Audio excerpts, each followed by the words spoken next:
예, 계속해서 이어나가도록 하겠습니다.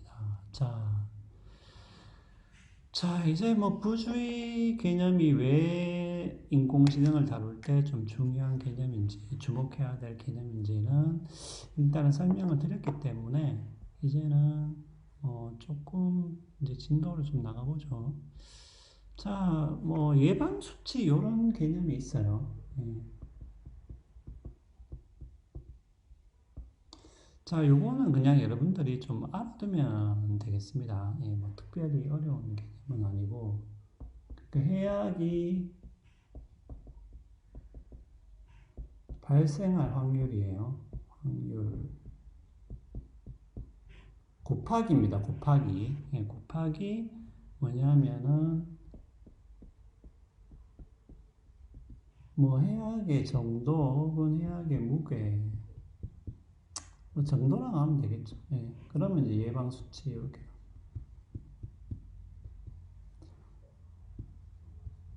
그러면 이제 요거는 곱하기 예방 수치이기 때문에 그러면 이제 예방 수치가 높으면 높을수록 뭐예요? 높으면 높을수록 이제 예방에 신경을 써야 된다는 이제 그런 의미로 보시면 되겠습니다.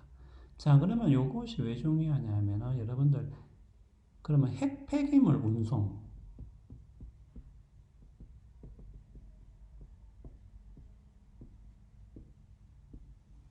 핵폐기물 운송 같은 경우에는 이제 재밌는 게 요것은 해악이 발생 그러니까 어떤 뭐 사고가 터져서 또 해를 입을 확률은 적은데 예, 재밌어요. 요게 이제 꽃빵이기 때문에 요게 재밌는데 보세요. 그러면은 요게 이제 확률은 적은데 요 정도는 크죠. 정도는 크죠. 그러니까 뭐 확률이 1000분의 1이라도 뭐예요? 어차피 해악의 정도. 그러니까 한 번 사고가 나면은 이거는 큰 사고죠. 그렇기 때문에 이게 거의 뭐 10만 이렇게 된다고 합시다. 그러니까 곱하니까 뭐예요? 아무리 확률이 적어도 이게 크니까 결국은 이 수치가 크겠죠. 예. 그러니까 뭐예요? 그러니까 핵폐기물 운송할 때는 예방을 철저하게 해야 된다. 왜냐하면 예방 수치가 높으니까. 이제 무슨 뜻인지 알겠죠? 예. 그러면은 이제 재밌는 게 경찰에 뭐 우리 교재도 나오는데 그럼 요거를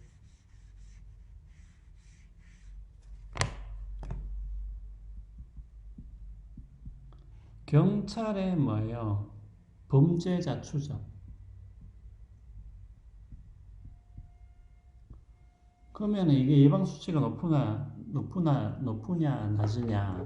예방 수치가 높으면은 뭐예요? 그만큼 위험하기 때문에 예방을 철저히 해야 된다. 반면에 예방 수치가 낮으면은 그만큼 좀 위험이 덜하기 때문에 우리가 크게 신경을 안 써도 된다라고 말을 할 수 있겠죠.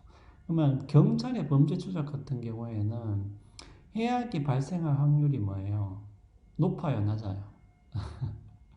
물론 뭐 그때그때 다르다라고 우리가 말을 할 수도 있지만은 요거는 뭐 여러분들이 영화를 생각하시면 좋겠어요. 뭐 범죄자가 막 차를 타고 도망가고 뭐 경찰이 차를 타고 쫓아가고 요런 경우에 아니면 뭐 그냥 둘 다 달리기로 막 한 명은 도망가고 한 명은 또 뒤쫓아 따라가고 뭐 그럴 수 있겠죠. 그러면 여기서 해악이 발생할 확률은 상대적으로 높다고 보시면 되겠습니다. 아니, 왜냐하면 여러분들 가만히 생각해 보세요. 한 명이 차를 타고 도망가고 한 명이 차를 타고 추격하면 과속을 하기 때문에 사고가 날 확률이 높겠죠. 높습니다. 근데 높은데 해악이 발생하는 정도는 어떻게 보면은 낮다라고 볼 수가 있어요. 예. 왜냐하면 이것은 범죄자를 잡는 것은 뭐 꼭 해악이 발생했다고 보기보다도 해악을 막았다라고 볼 수가 있는 거겠죠. 그러니까 요거는 적다는 거죠. 예, 요거는 적다는 거죠. 그러니까 결국은 이게 높아도 이게 적으니까 곱하면은 그렇게 뭐 크지는 않다. Not great. 그러니까 그렇게 크지 않은 거죠. 예방수칙이 그렇게 크지 않은 거죠. 그러니까 뭐예요? 우리가 경찰이 범죄자를 추적할 때는 뭐 크게 거기에 대해서 막 크게 우리가 막 그렇게 예방을 해야 된다. 그렇게 하면 안 된다. 이렇게 말하지는 않는다는 것이죠. 왜냐하면은 발생할 확률은 높지만 사고가 발생할 확률은 높지만 해악의 정도는 어떤 해악의 무게, 해악의 정도라는 것은 좀 낮기 때문에 예. 범죄자 추적 같은 경우에는 그래서 실제적인 예방 수치는 그렇게 크지가 않게 되는 것이죠. 자, 그래서 요거는 이런 수치가 있다는 거 여러분들이 한번 알아두시면 되겠어요. 그래서 발생 확률과 해악의 정도를 곱하면은 어떤 예방 수치가 나온다고 보시면 되겠습니다.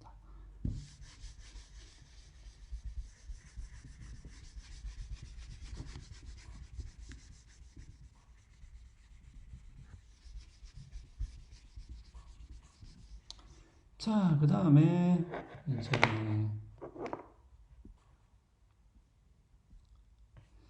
자, 아까도 뭐 비슷한 이야기를 했었어요. 우리가 인공지능이라는 것에 대해서 왜 이 부주의 개념,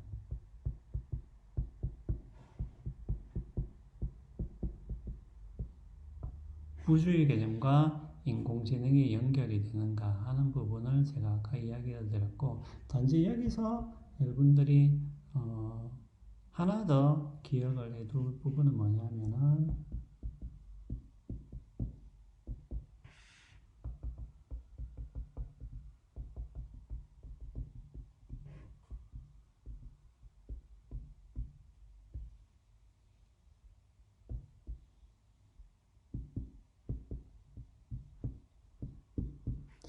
자, 여러분들이 이제 우리가 인공지능을 생각할 때 특히 법적인 문제에서는 우리가 절대 뭐예요?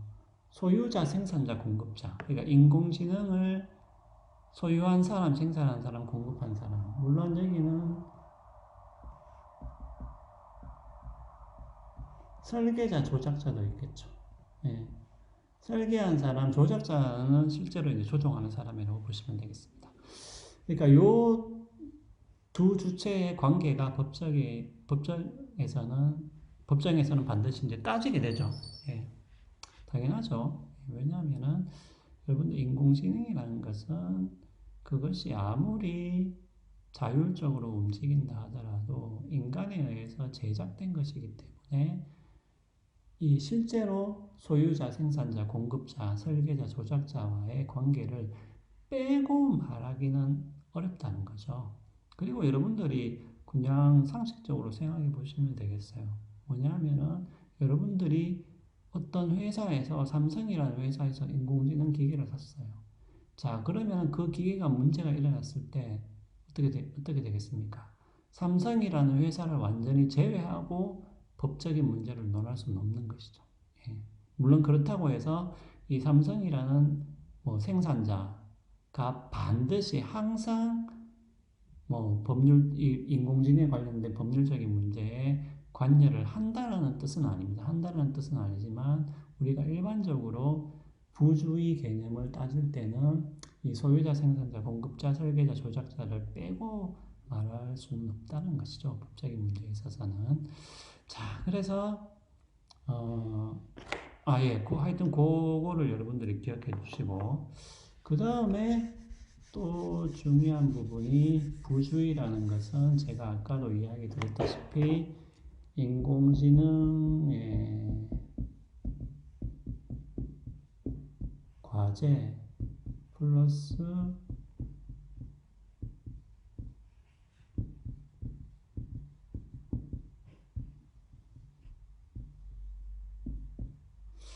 자, 요 개념을 좀 기억해 두시면 부주의와 아까도 거의 뭐 똑같은 얘기예요.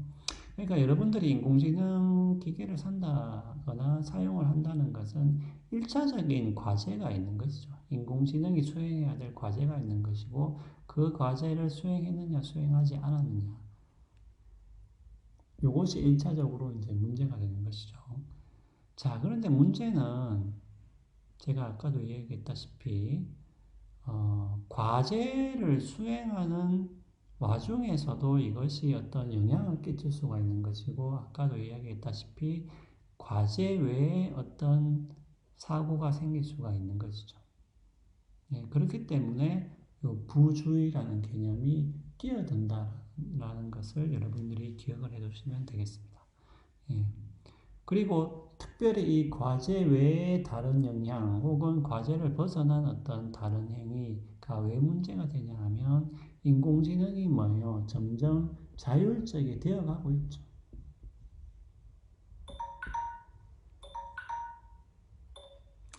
그러니까 인공지능이 점점 자율적으로 되어가고 있으니까 이 문제가 계속 더 불거지는 것이죠. 근데 인공지능이 자율적이 안 되면은 크게 문제가 없죠. 그냥 자동적이다. 그냥 자동 모드를 넣으면 그냥 자동 모드대로 그냥 움직이고 있다 하면은 또 크게 뭐 부주의의 문제가 없을 수도 있는데 실제로 인공지능이 그때그때 판단해서 행동을 하게 되면 될수록 이 부주의의 문제가 생겨버린다는 것이죠. 아까도 이야기했다시피 여러분들이 아무리 자동 모드, 자율 모드로 해놓고 인공지능 기계를 놔도 그 기계가 행동하면서 원래의 과제와는 다른 영향을 끼칠 수가 있기 때문에 바로 책임의 문제가 생기고 요거를 따질 때는 부주의 개념을 우리가 동원을 하는 것이 좀 더 적합하다는 얘기입니다. 자, 뭐 대체적으로 이제 그런 의미였고 자, 그런데 그러면 이 부주의 개념은 여러분들이 일단은 처음에 따질 때는 어떻게 따지냐 하면은 평범하고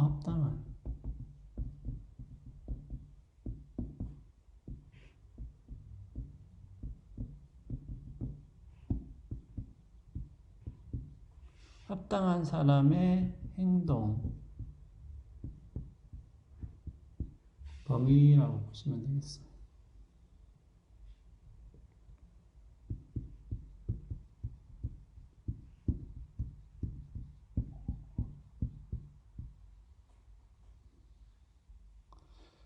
그러니까 평범하고 합당한 뭐 이거는 reasonable 이라는 단어를 쓰는데 뭐 이거를 그냥 합리적이다 이렇게 해도 되는데 뭐 합당하다 이렇게 많이 번역을 하는 편입니다. 요것이 이제 평범하고 합당한 사람의 행동 범위가 부주의의 판단 기준으로 보시면 되겠어요. 자, 그러면은 요거는 일단 요거까지 말을 하고 다음에 이어서 해야 될 것 같은데 여러분들이 그냥 이렇게 생각하면은 좀 쉬울 것 같아요. 그러니까 부주의했냐 부주의하지 않았냐를 우리가 판단을 해야 되잖아요. 그죠? 판단해야 되는데 평범하고 합당한 사람의 행동 범위.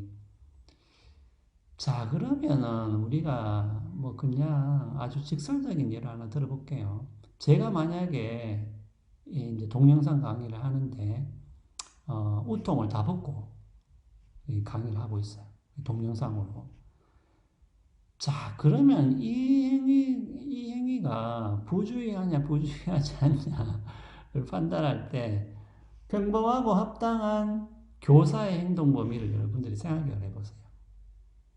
그러니까 평범하고 합당한 교사가 행동할 때는 일반적으로는 뭡니까? 우통을 다 벗지 않고 이렇게 뭐 그래도 조금 뭐 단정한 옷을 입고 하는 것이 우리가 평범하고 합당한 교사의 행동 범위로 볼 수 있겠죠. 근데 제가 우통을 다 벗고 지금 이렇게 강의를 하고 있으면 어떻게 돼요? 평범하고 합당한 교사 행동 범위를 벗어난다고 볼 수 있겠죠. 예. 그러니까 뭐냐면은 부주의했다고 우리가 말을 할 수가 있는 겁니다. 예. 그러니까 부주의라는 개념을 이제 이런 식으로 일단은 정의를 해요. 좀 간단하게. 예. 그러니까 인공지능이 부주의했냐 부주의하지 않았냐도 요 개념을 적용해서 판단할 수 있다라고 주장하는 사람들이 있습니다. 그런데 문제는 이제 요렇게 요 기준을 요거는 이제 인간에게 적용된 기준이죠. 요 기준을 과연 인공지능에게도 그대로 적용이 될 수 있느냐 하는 부분에 있어서는 이견이 있어요. 자, 요거는 우리가 다음 시간에 이어서 하도록 하겠습니다.